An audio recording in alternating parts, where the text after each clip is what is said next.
changed so many things. So many things. Like the whole setup, everything is changed. All the buttons are changed.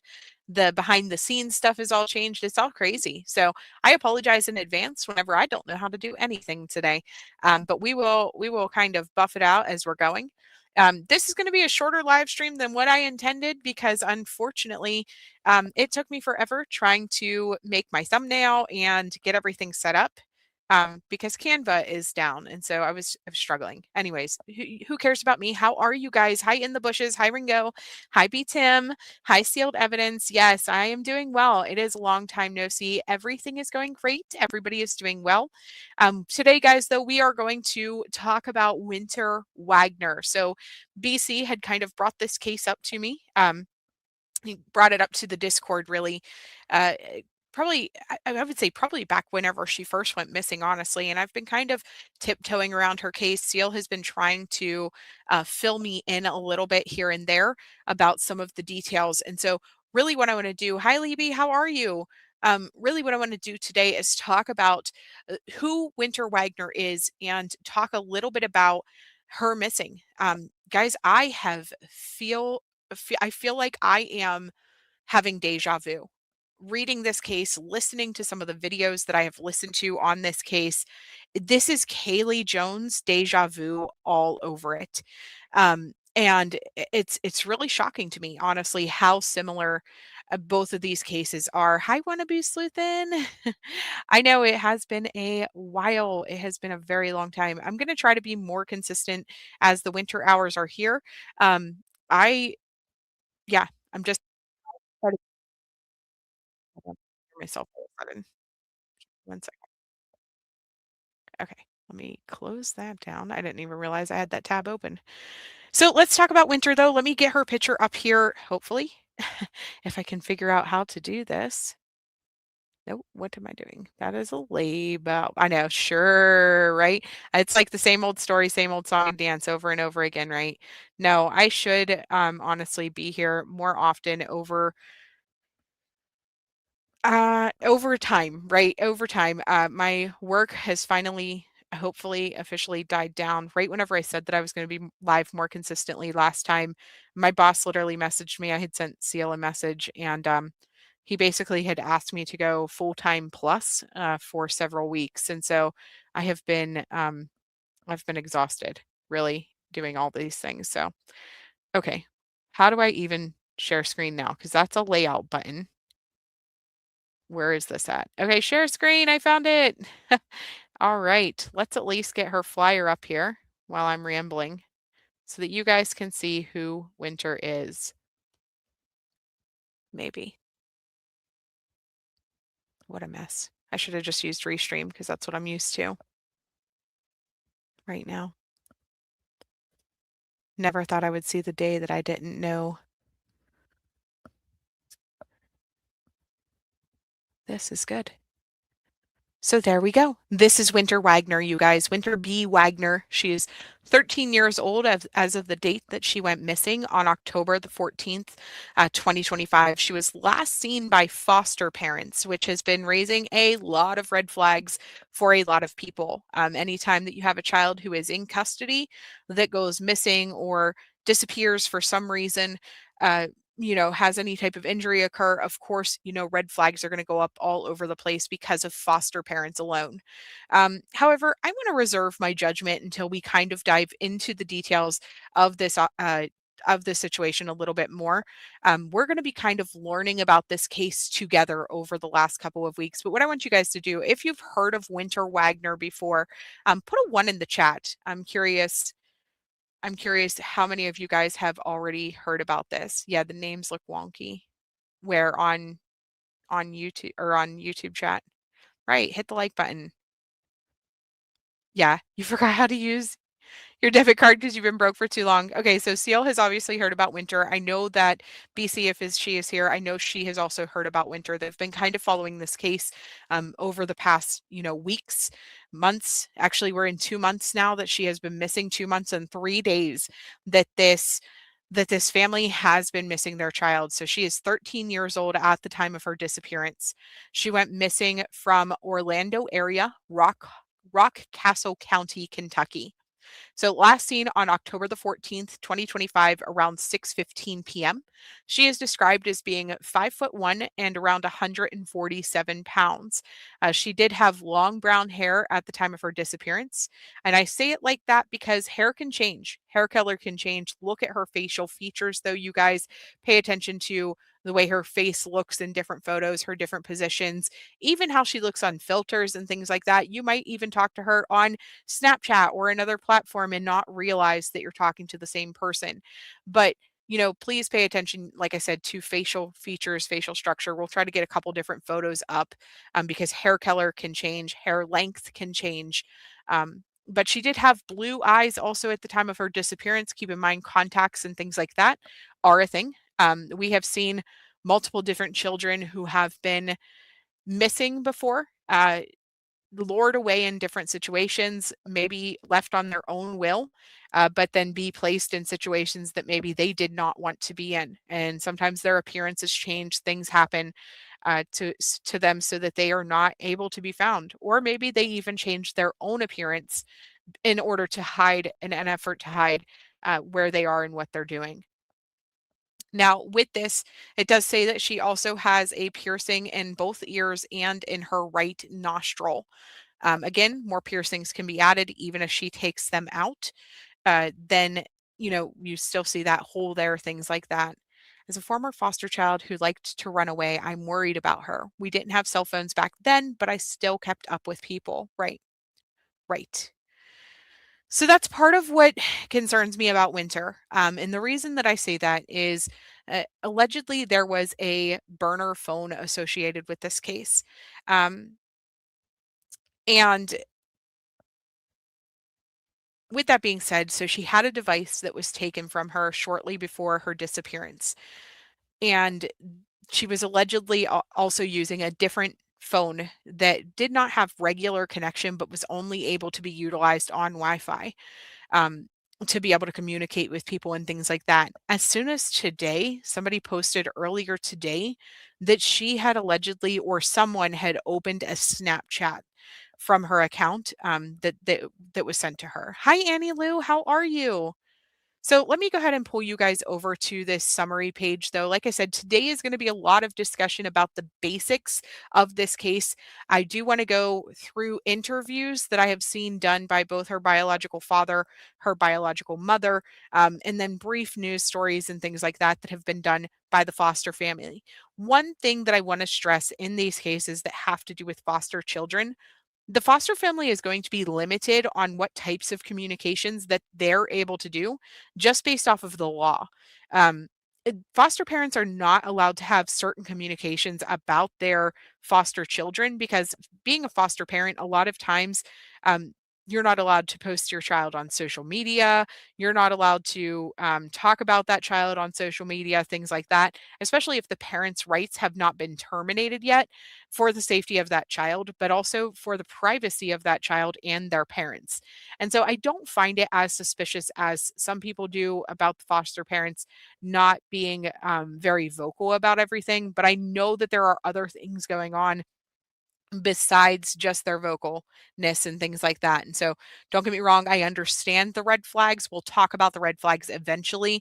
But I personally don't want to go down that route yet until we show you guys the whole story. Yeah, they do. They have a ton of rules that they have to follow and consider as far as the privacy of the kids. It's different once a child is has their parental rights terminated with their parent.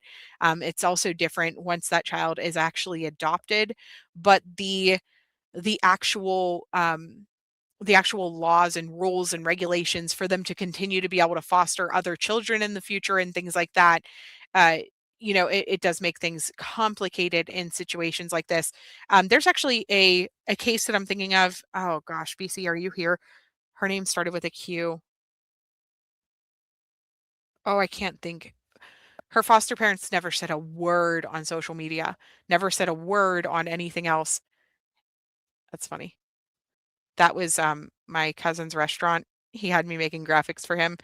That is a steak sandwich at his restaurant if you guys are hungry. Anyways, so it's one of those things where it's frustrating for us as the public. We, of course, want to know absolutely everything that we can about the case and about the circumstances surrounding their home life and the things that were going on inside of their home. But it doesn't necessarily mean red flag there. Other red flags, not this. Yes, if you guys want dinner, he has a nice little cute restaurant that he's opened up and he's been doing his thing. He just had me making some graphics for him on the side. Yeah, you couldn't imagine a media circus outside of one of your old homes, right? Hi, Red Rock. How are you? Girl, I am so excited for you. I don't know how I was looking at Discord earlier and I seen your post um about the video that I watched about the court documents with the mom who fled to Europe. I seen that post and somehow I completely missed the fact that you're getting married and I am so happy for you. I am elated. Like your life has changed so much over the course of our friendship, and I'm just really, really excited for you. Just so happy. Okay, so let's go into this other website that I want to show you guys because I'm sure that you are probably all sick already of hearing me just allude to what we're going to talk about and not talking about it. So let me get this up. Just kidding. I don't know how to share screen.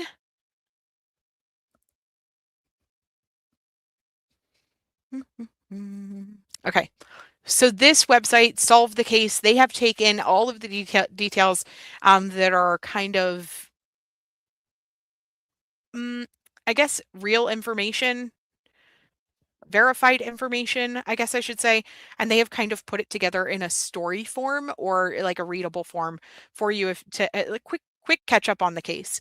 So this is about Wynter B. Wagoner again. Says family members say Wynter was last seen in Orlando, Kentucky at her foster family's house on the 14th of October between 6:15 and 6:30 p.m. Hi BC. I know, noob, right? Right. And so she was out with her foster parents. They said that they had picked her up from school that day, but she had told kids in school that she had planned on running away, her father says. So she has friends that are saying that she had told them she was planning to run. Here is another photo of her, by the way. Here's a few more pictures. Let's see if I can make that bigger.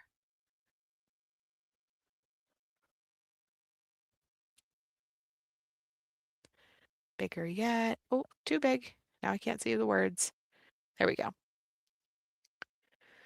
Okay, so circumstances of her disappearance. She was last seen on October 14th. She was picked up early from school by her foster parents. It was reported that she was not feeling well and was resting at home. But when her parents went to check on her at dinner time, not parents, but foster parents, they discovered that she was gone. She had been living with her foster family at the time that she vanished. Her father was in jail for unrelated issues, and her mom had gotten into some trouble, and that's why Winter was at the foster home. He says that Winter told him that she didn't want to stay there. The father said that she was homesick, is what I feel like. She never gave me any specific reason because she's always claimed that they were very good to her. And from what I've seen, they've always been very good to her. They took care of her. They took her in at a bad time of her life.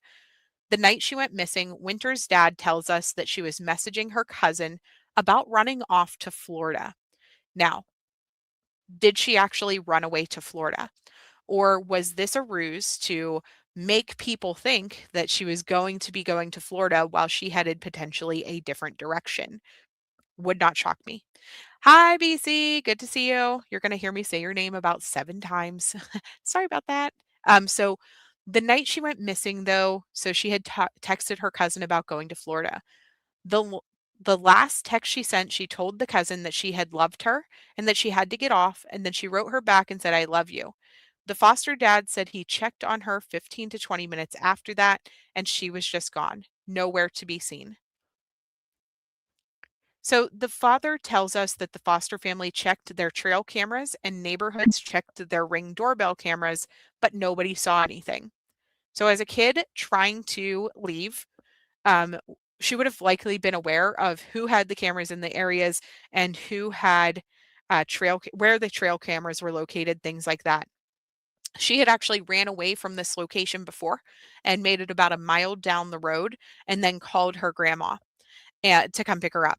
And so maybe the family was more prepared with putting up cameras, but also maybe she was more prepared to go a way that would elude those cameras if she was planning to leave on her own accord or with somebody to meet up with somebody, things like that.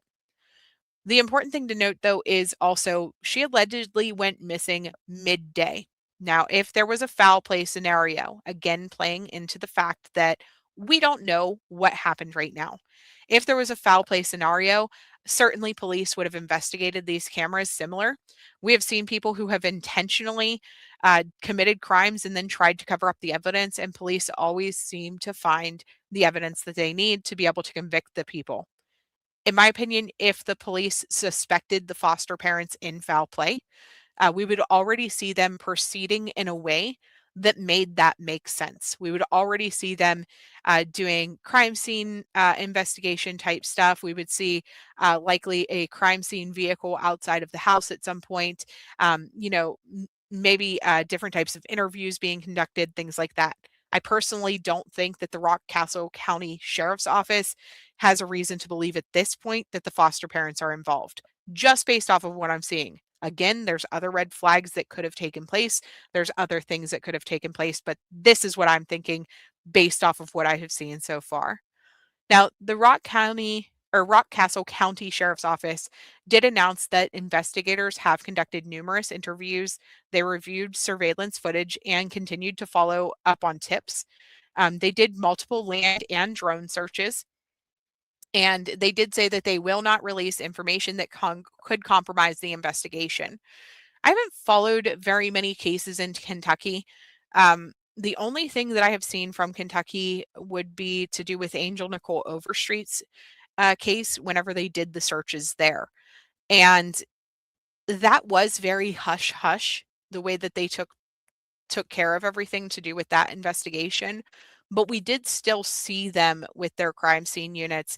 We did still see the investigations taking place. And I think that more of her silence surrounding her case had to do with West Virginia's involvement, not to do with Kentucky's. But I'm not sure if anybody from Kentucky can tell me how open the investigations typically are in that area. I'm kind of curious about that. So anyways, they said that they won't release any information that could compromise the investigation. They did do, like I said, ground searches on the wooded area behind the home. A lot of people are upset because they can't go search the foster family's property.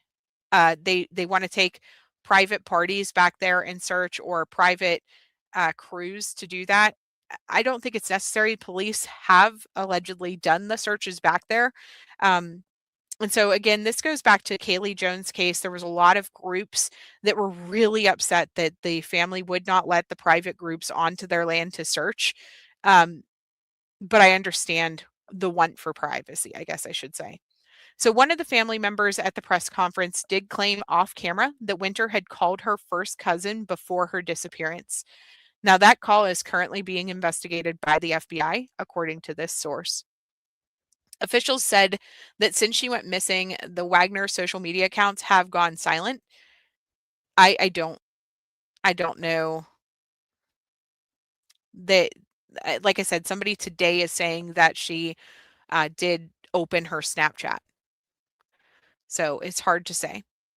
So her father, though, is asking if somebody who is afraid to let her go, just let her go. I won't say a word to you. Just let her come home safe.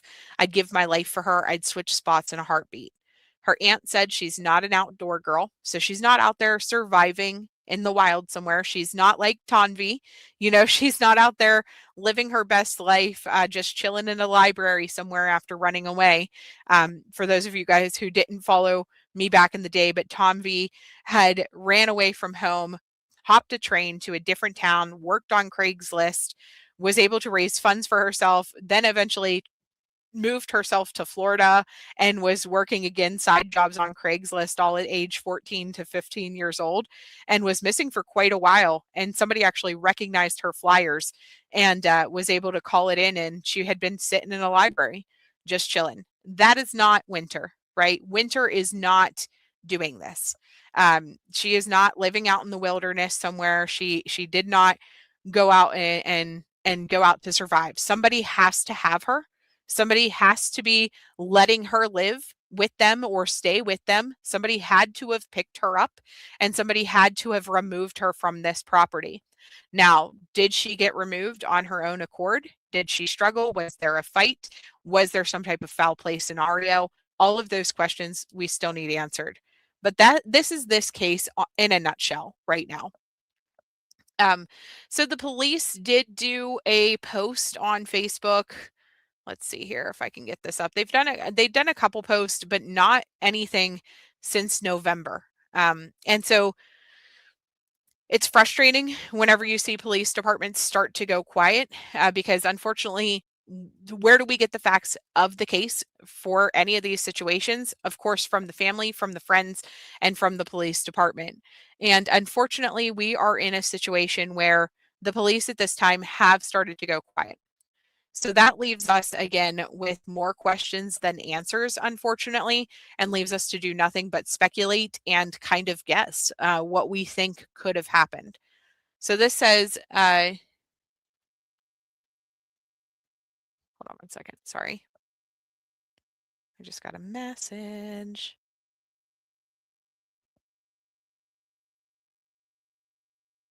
Okay. Sorry about that. So this is their original post. Oh, let's see here. Yeah, original post is right here. It says missing person, Rock Castle County, 13-year-old Wynter B. Wagner, last seen in Orlando area of Rock Castle County, October 14th, 2025, around 6:15 p.m. She is 5 foot 1 inch tall, weighing 147 pounds, long brown hair, blue eyes, both ears pierced, and her right nostril pierced. If anyone knows the whereabouts, call the Rock Castle County. I'm not going to be able to say that this whole time. Call the police, you guys. Call the popo. I don't know why that's such a tongue twister for me. Deputy Dustin Saylor is the one who is investigating this case, and this is the photo that they initially shared. Now they did share other photos, as I mentioned earlier. These are more up to date photos of what she looks like. Again, pay attention to her nose, how her eyes are set, her smile. Um, Pay attention to those types of things. She's not going to be able to change that. She could change her hair, she could change her piercings even, but she could not change her facial structure. So that's something to keep in mind. So they also put out this update that was on November the 14th. This is, let's see if I can make it big enough for everybody to read it. It does say the Rock Castle County Sheriff's Office continues to work in cooperation with the Kentucky State Police, FBI, London, Kentucky Field Office, and the United States Marshals and several other local and state and law enforcement agencies in our attempts to locate Wynter Wagner. Investigators have conducted numerous interviews. They reviewed surveillance camera recordings and will continue to follow up on any and all tips and information received. These efforts are being conducted on a national level.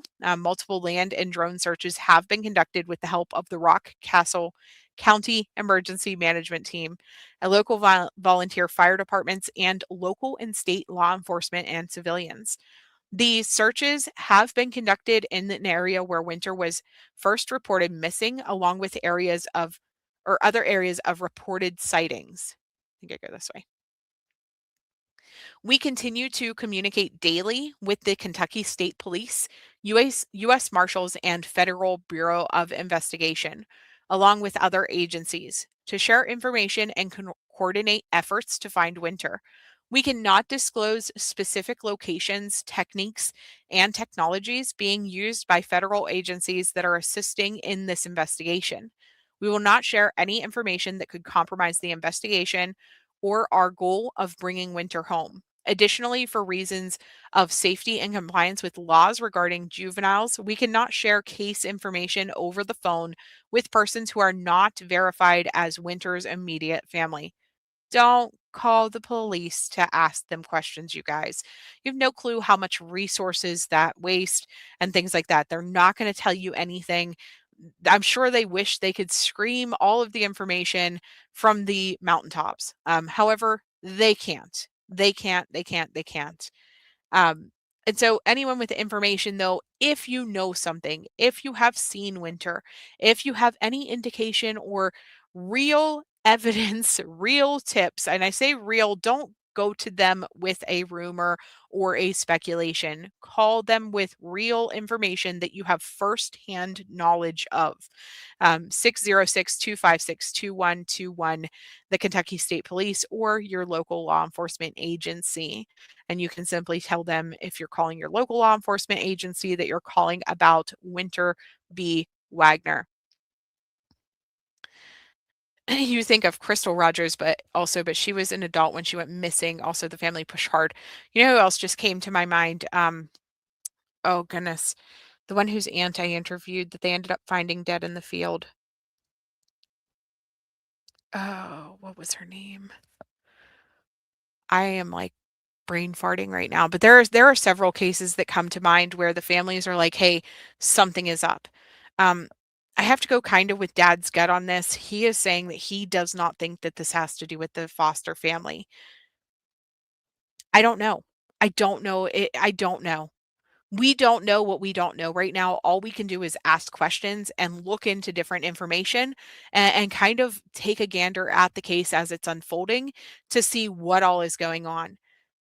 This is 63 days of unanswered questions. This is 63 days that her mom and dad and her foster family do not know where she is, allegedly, right? We're under the assumption that we're going to trust the family, and they don't know what's going on. This is 63 days of constant worry. This is 63 days of a 13-year-old girl being out there somewhere. I'm going to harp on internet safety for a moment because you guys know that I feel this way about so many cases where I just question how much online activity did she have prior to her disappearance. She went through getting a burner phone. Who gave her that burner phone? Where did it originate from? How did she get it? Did she buy it herself? Did she get it sent to her? Did somebody else purchase that phone and send it to her so that she could continue to talk to them online? Could this be an online situation, or is it more nefarious than that? Is this somebody that she was close to and thought she could trust that was even in town? Is this somebody who is connected to her family? I've read allegations of people allegedly having inappropriate contact with her, uh, and like adults in her life, having inappropriate contact with her that made her uncomfortable. There are a lot of things that are going on in this case, but unfortunately, I have to go to church in 25 minutes. I have to be there. Well, no, not 25 minutes because, well, yeah, technically like 6:50. I want to be in my seat before he actually starts preaching. So yeah, I'm going to end the live stream here. Kind of a shorter one. Sorry, Cooter G. I know you just got here. Just rewind. Get yourself up to date on this case. Look through things. Tomorrow, we are going to start taking a look at some of these interviews.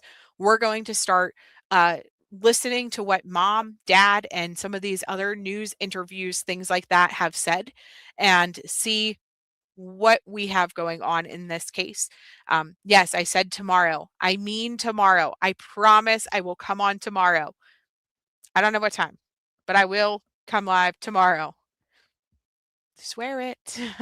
Let's watch this quick video, though. This is from today. This is from Fox 56.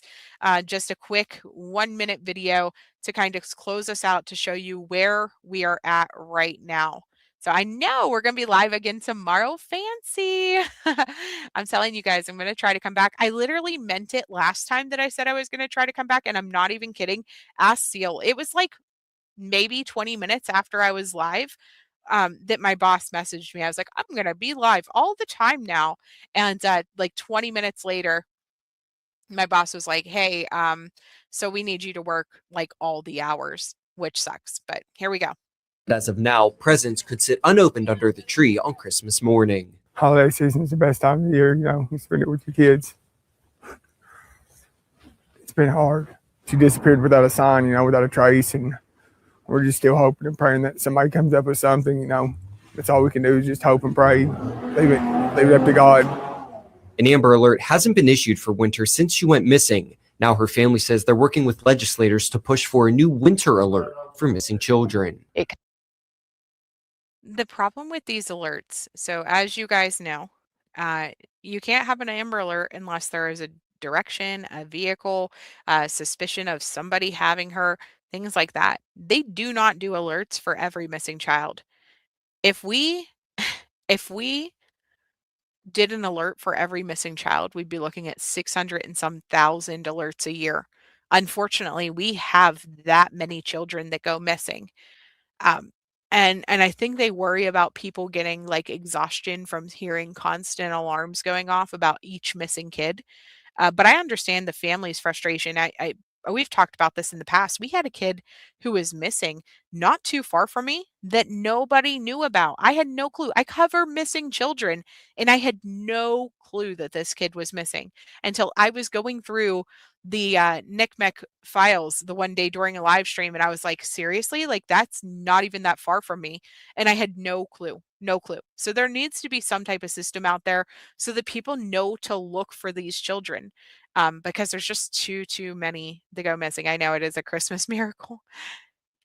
Kind of fills in the gaps between no alert at all and then the Amber Alert. Anytime a child goes missing, it's very, very imperative to get people's attention. While Wynter's family anxiously waits for her to come home, they hope she hears these messages. If she can in any way reach out to me, please call me, and I'll come get her no matter where it's at.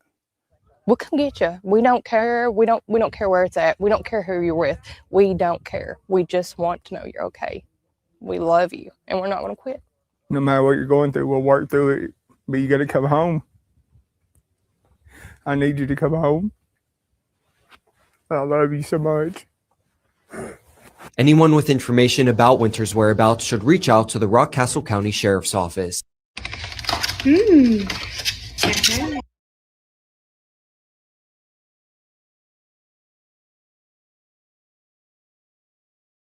She's been missing for 2 months. That's exactly right. She could be literally anywhere. Literally anywhere. It's hard to say. It is really hard to say what's going on in this case. Like I mentioned, there's a lot in this case to be concerned that something very serious could have happened to her. There is enough in this case to think that this is just not just another runaway. And even if she was just another runaway, and I say it like that, you guys know why I say it like that, because that is how so many cases are treated, where it's just another runaway and nobody cares and nobody looks.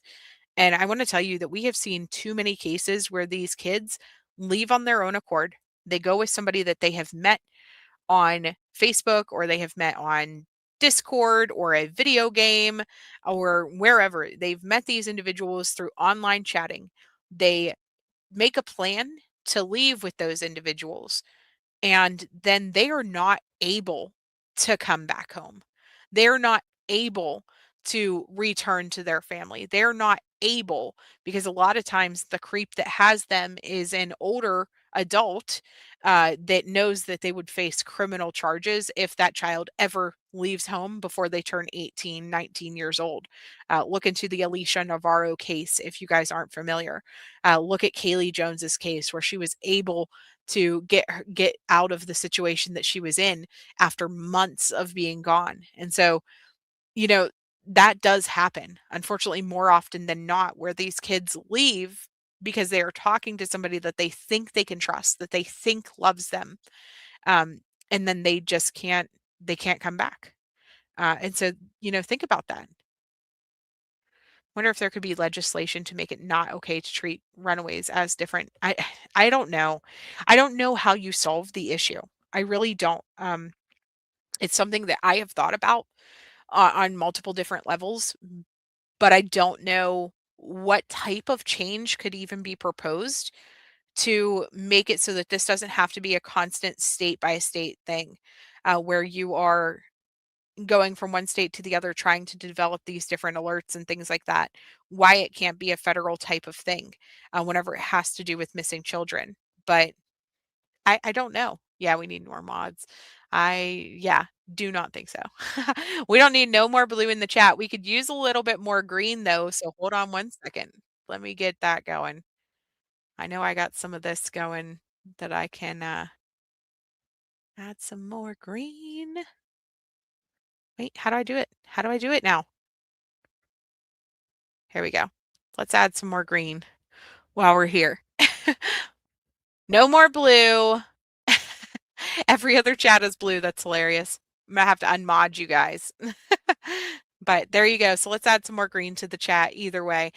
But welcome everybody who just got a membership. Yay. Yay. We will see you guys tomorrow.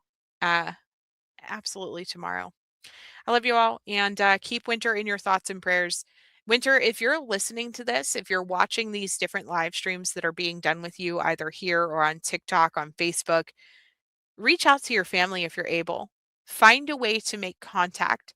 Find a way to let them know that you are okay. To let them know that you're not in danger, because they are stressed and they are very worried about you. And I know you love your dad. I know you love your dad. Just reach out to him. Reach out to him and let him know that you're okay. All right. Love you guys. Bye.